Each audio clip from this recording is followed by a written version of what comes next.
Sac passé les captains, Emmanuel de Captain Dev. Aujourd'hui, on va parler des formations à l'accéléré, des bootcamps de code, toutes ces formations un peu plus rapides que la normale pour apprendre à coder. Si tu me connais pas encore, je m'appelle Emmanuel, t'es sur la chaîne Captain Dev. Ici, on parle de développement web et de comment progresser en tant que développeur. Si tu veux recevoir du contenu directement dans ta boîte mail, j'envoie 1 à 3 emails par semaine remplis de contenu, d'astuces autour du développement web, de JavaScript. Je te partage aussi mes expériences. N'hésite pas à t'abonner, le lien est juste en dessous dans la description. La principale promesse de ces organismes-là, c'est de t'apprendre à coder. Donc principalement de mettre un premier pied dans le code, de commencer à pouvoir développer ta propre application, qu'elle soit web ou mobile, peu importe.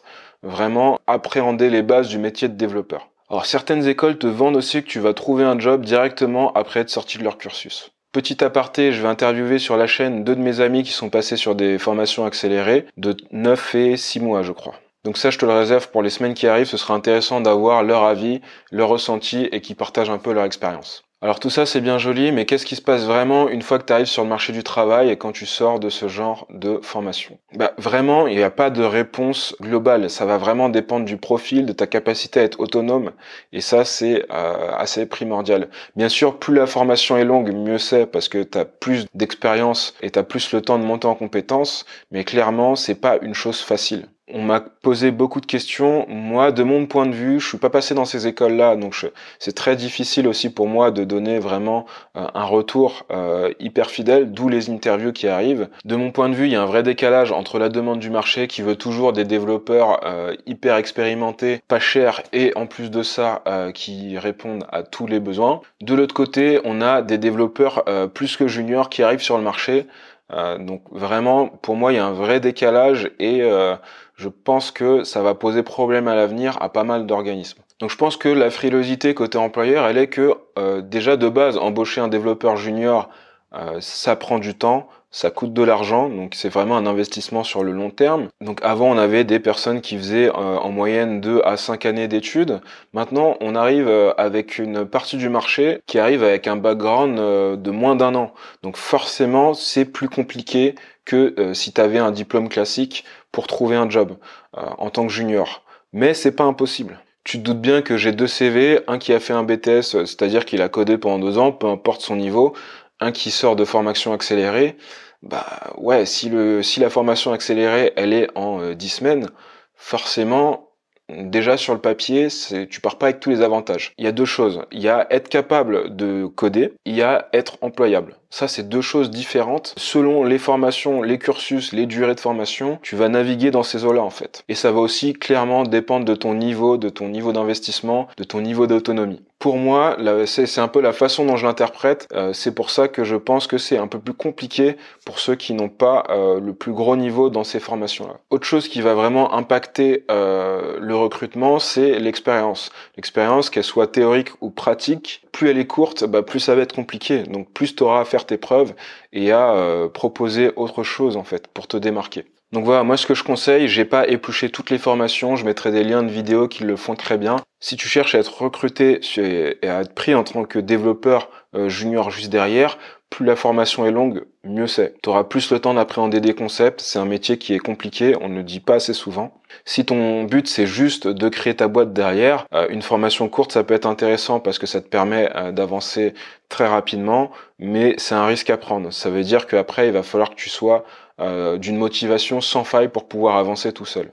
Autre chose qu'on dit pas assez souvent, je pense que peu de gens insistent sur la réalité du métier. La réalité de ce métier, le métier de développeur, c'est un métier compliqué. C'est un métier où il faut être acharné. C'est un métier où quand tu as peu d'expérience, tu vas passer des heures, voire des jours à débugger un truc tout bête alors qu'en fait, tu avais juste 2 lignes qui n'allaient pas. C'est un métier où il faut un minimum de patience si tu veux pouvoir durer. Et c'est surtout un métier où si tu veux rester dans le top, il faut sans cesse apprendre tous les jours.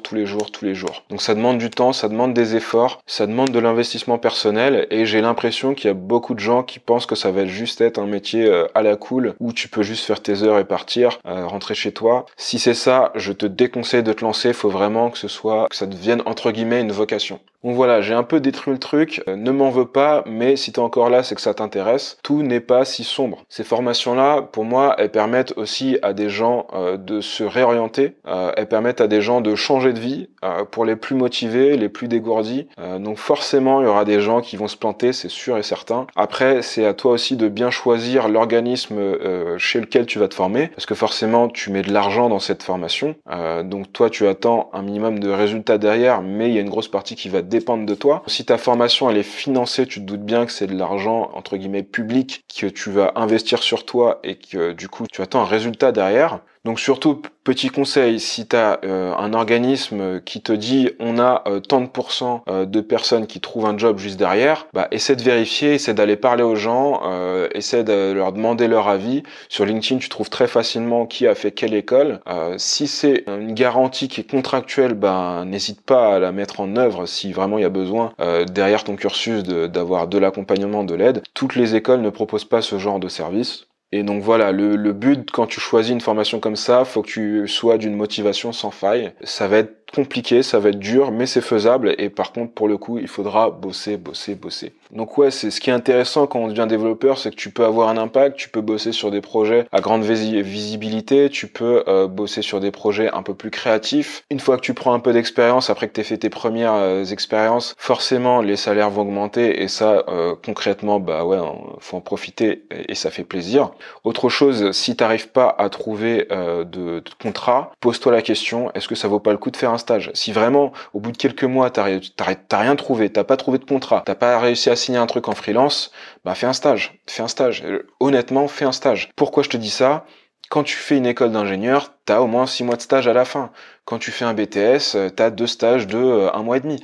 Donc au bout d'un moment, tu peux pas non plus arriver sur le marché avec 5 fois moins de bagages ou de temps de dev dans ta vie et demander la même chose que tout le monde. Donc vraiment en cas de dernier recours, je te le souhaite pas, mais il faut être prêt à le faire. Et puis voilà, tu verras qu'après passer tes premières expériences, tu commences à prendre un peu du bagage et là après ça devient vraiment intéressant, tu commences à avoir le choix. Pour résumer, fais attention à ce qu'on te vend dans ces cursus-là. Je pense qu'ils ne sont pas tous mauvais. Je pense qu'il y en a plein qui sont intéressants. Donc voilà, le but, c'est pas de cracher sur ces écoles-là, ces cursus-là. Il y en a qui font du très bon travail, qui permettent vraiment aux gens de se lancer dans une nouvelle vie. C'est comme un tremplin. Faut vraiment le voir comme un tremplin. Mais le principal du boulot, ce sera à toi de le faire. Le but, c'est pas de te décourager, c'est juste de te faire prendre conscience que c'est très compliqué, qu'il faut beaucoup de travail, mais que si t'es motivé, c'est largement faisable. C'est juste ça. J'espère que cette vidéo t'a plu. Si ça t'a plu, n'hésite pas à t'abonner. Les mails privés, lien dans la description. Je te dis à bientôt sur Captain Dev. Ciao!